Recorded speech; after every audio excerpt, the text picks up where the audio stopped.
Hey YouTube, what's up? So we've got a quick build for Ruby guys. A build which uses all the lifesteal items available except for the concentrated energy item, which is actually a lifesteal item for mages. But anyways guys, this build increases Ruby's survivability a lot. It's like a tanky Ruby but with more damage. So more or less, as you can imagine, the gameplay for the tanky Ruby and this build is basically the same. You rely on your lifesteal instead of defense to survive clashes, and you also get to provide continuous crowd control for your teammates. So first off, we've got Hasa's Claw, Wings of the Apocalypse Queen, Bloodlust Axe, and Endless Battle. The only items not providing a lifesteal is the Immortality and Warrior Boots. Now, first off guys, we need to understand Ruby's passive skill. Ruby's basic attacks cannot, again, Ruby's basic attacks cannot trigger lifesteal effect even if you have a lifesteal item. It does work on her skills though. So even if you have Hasa's Claw, you can't do lifesteal with your basic attacks. But great thing is it works on your skills instead. Now, on the recent Ruby buff, the lifesteal you inherit from such items now becomes 115%, which used to be only 100%. So, for example, if you get a 100 HP from a lifesteal when you use your skill, you now get 115 HP instead. Some guys have the misconception of thinking that the actual lifesteal you'd get from the item will become 115%. Nope guys, that's not the case, as that will be too overpowered. For example, is the Hasa's Claw, which provides 20% lifesteal. So basically, you get 115% more from that 20% lifesteal. If you compute it, it amounts to 23%. So instead of 20%, you now get 23% from Hasa's Claw. So with Ruby, you get more out of the lifesteal items compared to the other heroes. But again guys, remember, you can't trigger lifesteal with only basic attacks. You only trigger it when your skills hit. Now guys, remember that the Bloodlust Axe doesn't benefit from Ruby's passive skill because technically this item isn't a lifesteal item. Based on the description, it heals the hero with the 20% damage you generated from your skill.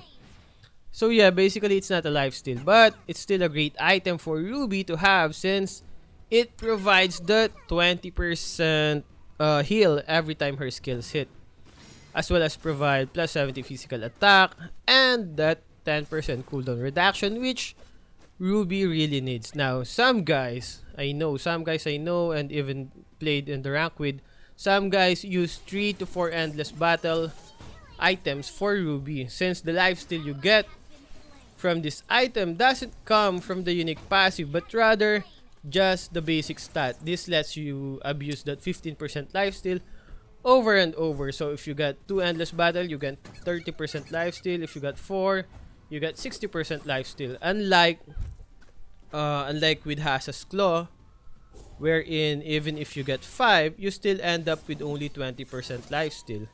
However guys, personally, I don't think it's really a viable build, since with 4 endless battle, after the first one, you only benefit from the stats and not the unique passive skills that is provided by the item.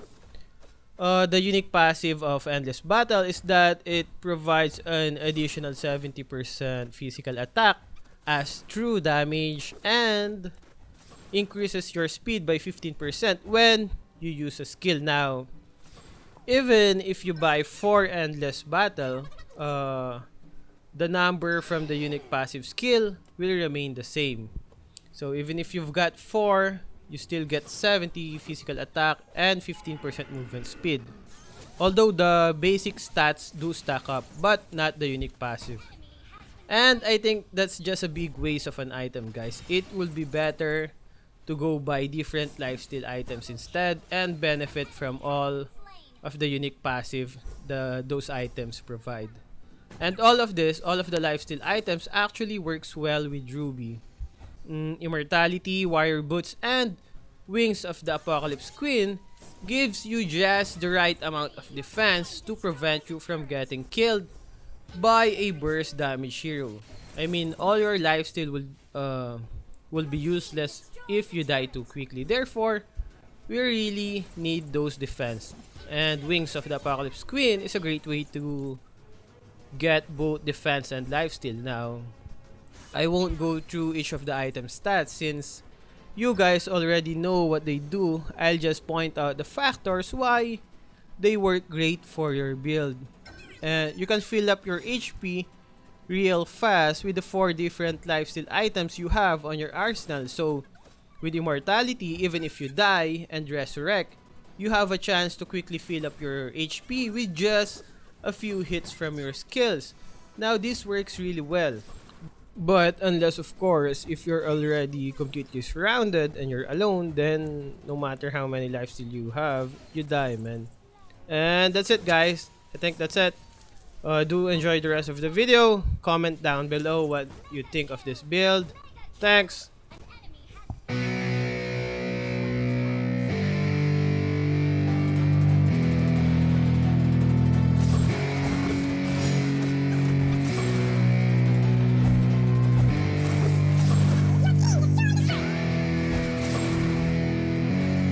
Yeah, it's our time to shine. Show that's the kind of state of mind you gotta combine with hard work and time. You gotta climb to the top. Don't let yourself drop till your heart stops. Let this beat rock. Got a new clock and a new stock for this new rock.